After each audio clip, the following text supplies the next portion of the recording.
This is grade 3, module 2, lesson 13, and we're going to be rounding 2 and 3-digit numbers using the vertical number line. The whole idea is going to be we're going to use this vertical number line to build number sense rather than the classic way of rounding to the nearest 10, which would be like saying, oh, here's the tens place, underline it, look to the number to the right, and if it's 5 or higher, we round up. If it's 4 or lower, we round down.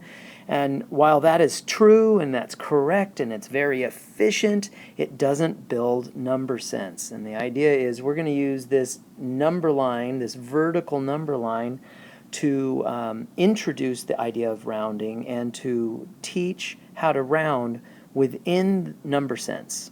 And once the students get good with the number sense, then they're going to absolutely embrace and understand the traditional way of rounding.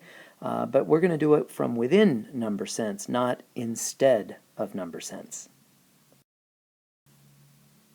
So the first idea is we're going to be rounding to the nearest 10. And so when we see this number, we're going to be thinking of a vertical number line. And that vertical number line begins with 0, and then it goes up to 10, and 20, and 30, and 40, and 50, and 60, and it's 70, and it keeps going forever, of course. It's a number line. And the idea would be, well, 48, where does 48 live on this big old vertical number line? And you can see, well, it lives somewhere in between 40 and 50. And so that's what this number line over here is. It's saying, okay, the bottom one is going to be 40 and the upper one is going to be 50, because really that's all we need to look at. We don't need to look at this whole number line. We just need to look at this little section, and so that's why it's over here. We're kind of like zooming in, I suppose. And right in the middle would be 45. And now where would 48 be? Well, 48 would be somewhere up here. We don't have to know exactly where 48 would be. But the important thing is we know it'd be in the upper half. And that immediately tells us that 48 rounds to 50, because it's closer to 50 than it is to 40. So 48 is approximately 50. So another example of the same thing, which is, okay, we're going to imagine this number line, and it's going to start way down here at 0, and then it's going to go up to 10, then 20, then 30, and then 40, and then 50, etc., 60, 70, 80, 90, blah, blah, blah, blah, blah, blah, blah, blah. Okay, so it's going to keep going. And the idea is we want to know what interval of tens, where is 173 going to be between? And the idea would be we want our students to recognize that it's going to be somewhere between 170 and 180. All right, that's the part. So we would imagine it's like, oh, we're going to zoom into this little interval right here as an example. I don't think that's really right, but as an example. Okay, so we know that it's going to be somewhere between the interval of 170 and 180. And so smack dab in the middle is 175.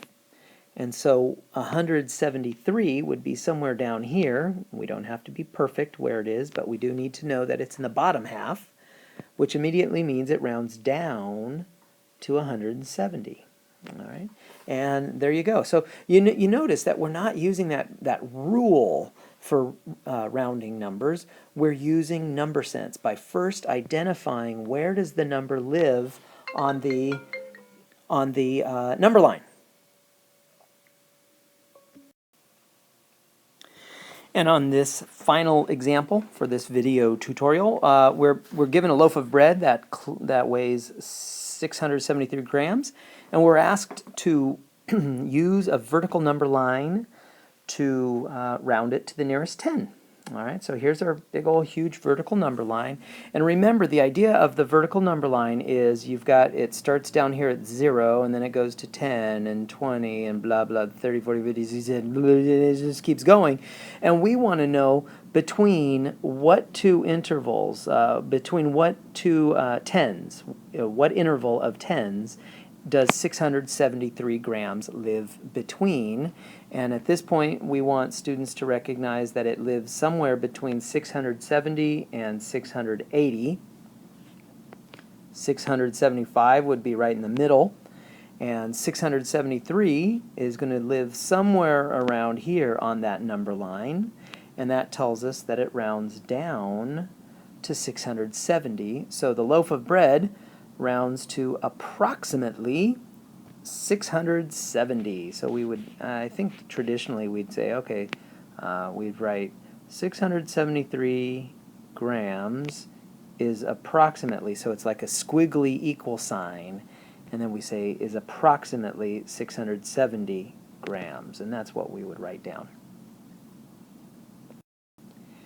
And so that is Grade 3, Module 2, Lesson 13, Rounding on a Vertical Number Line.